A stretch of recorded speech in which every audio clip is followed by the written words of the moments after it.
Assalamualaikum. Today I'm going to talk about the background of the butterfly. The butterfly start in North of Central America in about 100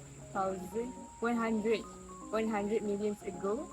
The scientific name for the butterfly is Rhopalocera. It also known as Lepidoptera.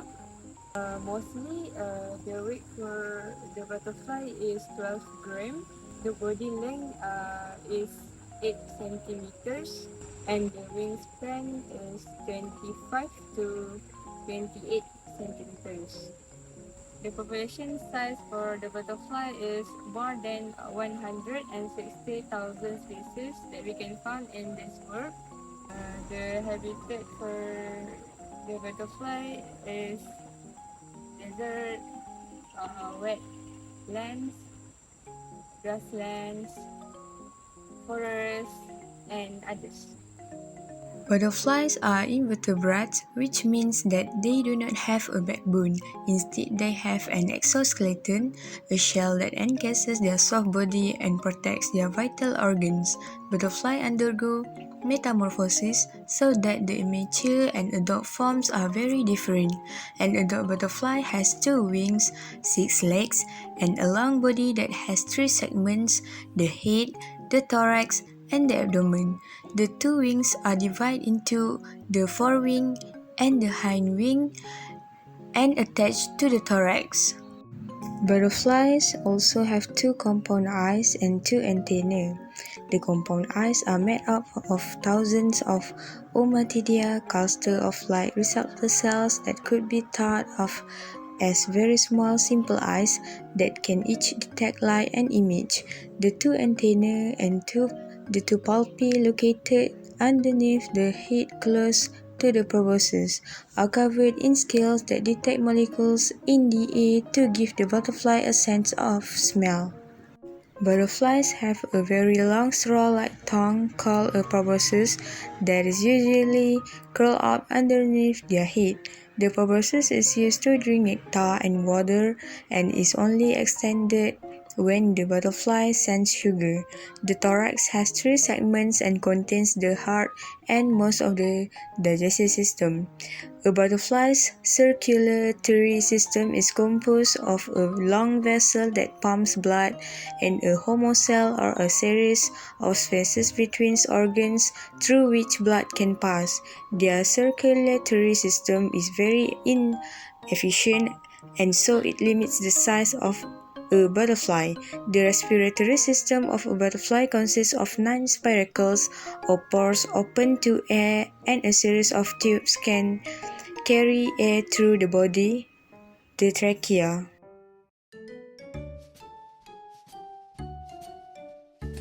Butterflies often require a specific month to lay their eggs. Usually, butterflies lay 200 to 300 eggs, vary in shape and size depending on their species. Most species hatch in 4 to 5 days, while others may take as long as 3 weeks. Second, when the eggs hatch, tiny caterpillars will begin feeding and growing. Its bill's meal is usually the shell, which provides its rich, important nutrients. Then it will begin eating the host plant. Almost all caterpillars eat leaves, but some eat stems, roots, fruits, seeds, seed pods, or flowers. They will eat only the host plant and will not move to any adjacent plant of a different species, even if it runs out of food. As they eat and their bodies expand, their skin becomes tight and eventually splits and sheds, revealing new skin beneath. This is called molting and occurs several times as the larva grows. When the caterpillar has grown enough, it finds a protected spot, molts for the last time, and forms an encasement in which they metamorphose. During this stage, most caterpillars spin a silken cocoon, while most butterfly caterpillars form a chrysalis. the pupa undergoes tremendous change. The caterpillar releases digestive juices that break down most of its body into a tissue cell soup, from which it develops four wings, new legs, new eyes, new mouth parts, and a genitalia. When the insect emerges, its metamorphosis is complete. The fully developed adult splits the pupal case open, crawls out, and hangs upside down to facilitate stretching and drying its wings. Its wings are inflated by pumping fluid into the wing vines. At this stage, the wings are very soft and wet, and the butterfly must remain suspended while waiting up to 2 hours for its wings to dry. Once the wings are stretched and dry, the adult flies off to feed, find a mate, and begin the cycle again. The average adult lifespan is 2 weeks but ranges from several days to as long as 11 months. Most butterflies eat nectar from flowers. Nectar is full of sugar, which composed of one disaccharide, which is sucrose, and two hexoses, which is fructose and glucose.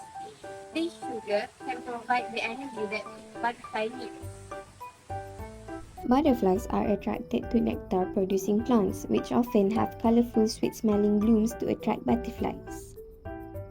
Nectar is produced by glands called nectaries. Nectaries can be located on any part of a plant, but the most familiar nectaries are those located in flowers called floral nectaries.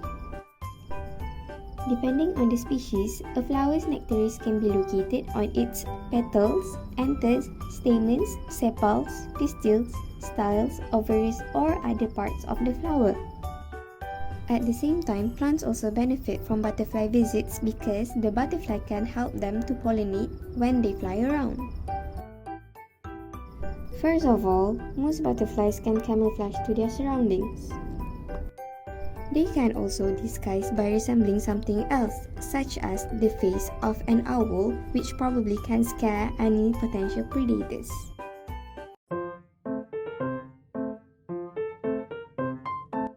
There are ways to preserve and conserve butterflies.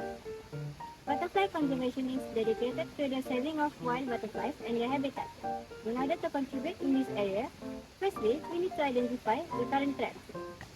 One of the current threats is the destruction of habitat. The other one is general lack of awareness and love for nature among communities. Firstly, let's talk about the destruction of their habitat. Butterflies have many habitats, but they are often found in forests. Nowadays, destruction of forests are common among communities. One of the factors of destruction is deforestation. This includes infrastructure expansion and logging. For infrastructure expansion, people usually do this for urbanization or road building, while logging is often done to make papers. These actions could lead to the loss of many animals' habitat, where one of them is butterflies. In order to prevent this habitat destruction, in situ conservation can be done to conserve our butterflies. It is a method of conserving living species, especially the wild and endangered species, in their natural habitats and environments. In situ conservation of butterflies is done through the establishment of a butterfly garden. For example, Kuala Lumpur Butterfly Park and Penang Butterfly Farm.